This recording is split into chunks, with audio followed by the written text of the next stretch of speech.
बरेच ऑप्शन्स आहेत. म्हणजे मला तर सुरुवातीला ट्रेनचा ऑप्शन जास्ती माहितीच नव्हता. तर अनेक वेळेला मी ठाण्यावरून बस मिळते गिरनारला जायला, जी डायरेक्ट तुम्हाला जुनागडला सोडते, माझेवाडी गेटला सोडते. तर अशा अनेक स्लीपर बसेस ठाण्यावरून जातात. तर गिरनारला जायला हा एक चांगला ऑप्शन आहे.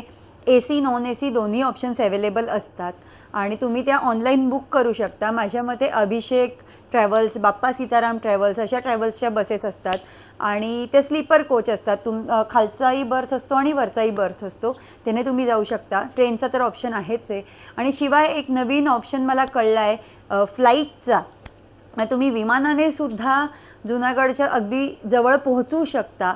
तर हा पण एक उत्तम पर्याय आहे. याच विषयीचा एक डिटेल व्हिडिओ मी बनवला आहे की गिरनारला तुम्ही पटकन कसे पोचू शकता. थोडासा एक्सपेन्सिव्ह मार्ग आहे, फार जास्ती नाही, पण त्याबद्दलचा व्हिडिओ आहे, तर मी तो डिटेलमध्ये केला आहे.